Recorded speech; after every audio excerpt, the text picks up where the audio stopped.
Welcome to this explainer. So, you know when you're watching a massive $100 million animated blockbuster trailer? You look at the pristine, hyper-realistic water physics, the incredible lighting, but you still feel like the characters are just kind of plastic? Like they're completely detached, literally dead behind the eyes? Well, it's a massive mystery in modern animation, and today we're going to solve the whole shebang. Okay, let's dive into this. Major studios often fall into a massive trap with how they allocate their time. As you can see, an overwhelming 80% of their pipeline is eaten up by visual fidelity. We're talking about the heavy polish, rendering 8K fur, ray-traced lighting, subsurface skin scattering, but then there's that much smaller 20% slice. That's the actual animation mechanics. Studios are essentially leaving the core movement mathematically perfect but visually dead because they're spending all their time obsessing over the surface paint. And this right here is what we call the $100 million polish trap. Now, you might be wondering, is this just a budget issue?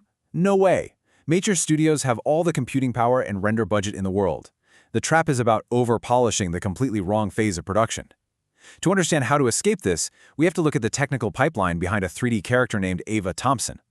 Her animations have this immediate, effortless charisma that cuts right through this trap, and it is a real game changer.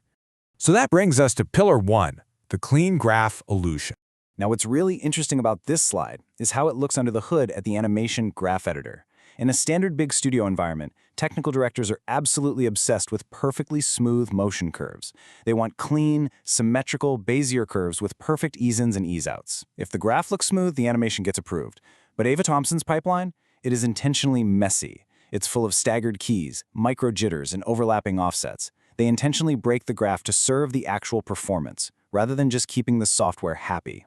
And the reason they do that is pretty straightforward. Real biological motion is dirty, asymmetrical, and constantly fighting gravity. When studios force those clean interpolation curves across an entire character rig, they're stripping away the subtle friction of reality.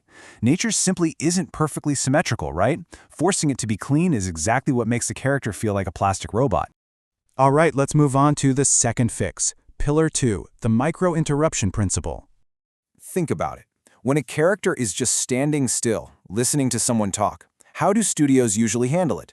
They apply a basic, perfectly looping, idle animation. But real life doesn't loop.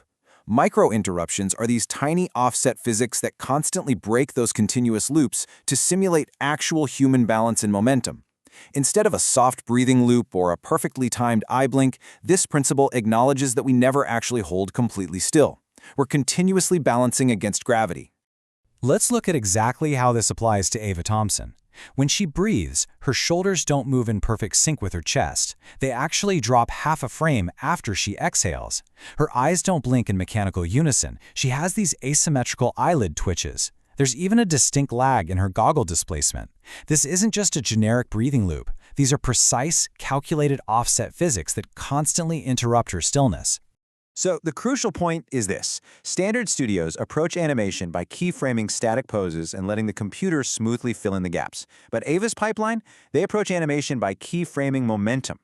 Her rig continuously simulates the energy and the physical forces between those poses, which is what makes her feel relentlessly, genuinely alive. And that brings us to our third and final fix. Pillar 3, non-Euclidean silhouette hacks.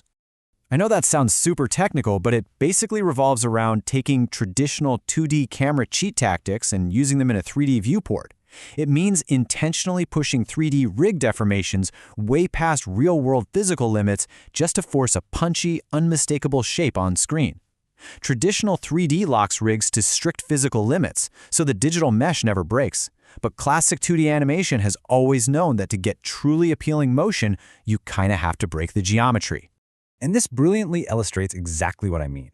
If you were to rotate the camera to the side in the 3D viewport, you'd see a highly stretched mesh. Ava's arm and her hoodie are bent into completely impossible geometric angles.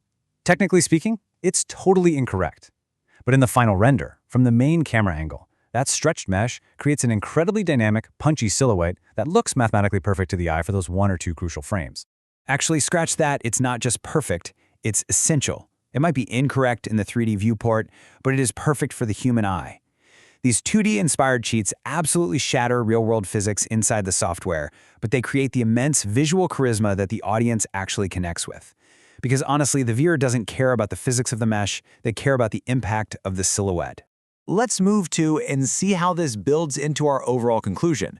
We've diagnosed the $100 million trap, we've broken down the technical hacks, but so what? What is the ultimate takeaway to actually fix the animation pipeline moving forward?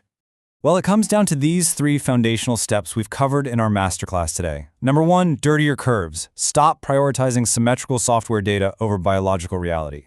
Number 2, embrace asymmetric micro-movements to keep the character constantly balancing. And number 3, break the rig for a stronger pose. Don't be afraid to use non-Euclidean hacks if it serves the primary camera. Relying purely on raw render power to fix flat mechanics is for sure a guaranteed recipe for dead characters. Because ultimately, here's the absolute truth of it. Visual polish sells a thumbnail, but performance keeps the audience. You can have the most breathtaking 8K resolution, stunning lighting, and gorgeous hair simulations. And yeah, that might get someone to click play. But the performance, the momentum, the biological friction, that is what actually keeps viewers emotionally engaged for a full 10 minutes or a full 2 hours. I want to wrap up this explainer by leaving you with one very provocative question. Are you optimizing for mathematically perfect software, or are you animating for the human eye? It's a fundamental shift in perspective, and it's the exact shift that separates just good animation from truly unforgettable characters.